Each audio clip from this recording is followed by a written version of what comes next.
శిల్పి వాస్తు ప్రేక్షకులందరికీ నమస్కారం అండి. ఈరోజు మనం సినీ ఇండస్ట్రీలో మరో గొప్ప వ్యక్తి గురించి తెలుసుకోబోతున్నాం. ఆయనే ఎస్ఎస్ రాజమౌళి గారు. ఆయన గృహాన్ని పరిశీలించినట్లయితే ఈ అక్షాంశాలు రేఖాంశాలని ఆధారంగా తీసుకొని ఆ ఇల్లు ఉత్తర ఈశాన్యంకి 35 to 40 degrees మధ్యలో ఉందండి.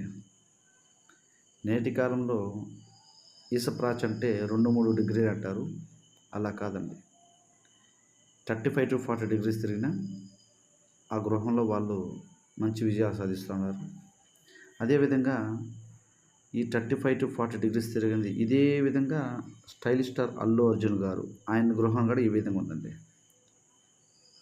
ఇద్దరు వాళ్ళ ప్రొఫెషన్లో అంటే సినీ ఇండస్ట్రీలో మంచి స్థానాన్ని సంపాదించుకున్నారు ప్రజల్లో. అదేవిధంగా ఆ ఇంటికి ఉత్తర ఈశాన్యంలో గేట్ ఇవ్వడం జరిగింది, కార్ గేటు. ఇల్లు ఎన్ని డిగ్రీలు తిరిగినా సరే ఆ ఇంటికి అంటే ఇప్పుడు రాజమౌళి సార్ ఇంటికి మీరు బాగా గమనించినట్లయితే సెంటర్ డోర్ మధ్య ద్వారం ఇవ్వడం జరిగిందండి. ఇప్పుడు మీరు చూస్తున్నది ఆ మధ్య ద్వారం అండి. మధ్య ద్వారం వల్ల అనేకమైన ఫలితాలు ఉంటాయండి. స్థపతి ఎలా వివరించారంటే ఒక వ్యక్తి అంటే ఒక మనిషి యొక్క బాడీలో మెయిన్గా ఫేస్లో అనుకోండి, కళ్ళు ముక్కు చెవులు ఎలా అయితే ఈక్వల్ ఫ్రేమ్లో బ్యాలెన్స్గా ఉంటాయో అదేవిధంగా ఇంటికి కూడా డోరు కావచ్చు, విండోలు కావచ్చు, ఇలా ఈక్వల్ ఫ్రేమ్లో ఉండాలండి. ఈ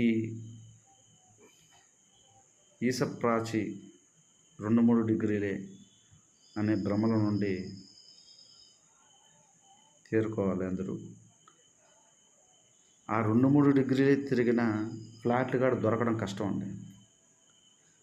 ఇంకో విషయం ఏంటంటే ఎస్ఎస్ రాజమౌళి సారు అక్టోబర్ 10, 1973 కర్ణాటకలోని మాన్వి ప్రాంతంలో జన్మించారు. ఆయన జాతకానికి కూడా సెట్ అయిందండి. అంతకుముందు నుంచి ఆయనకి విజయాలు ఉన్నాయి, కానీ ఆయన పాత గృహం అనేది మనకు లభించలేదు. దయచేసి ఈ వీడియోని లైక్ చేసి సబ్స్క్రైబ్ చేయండి. Thank you.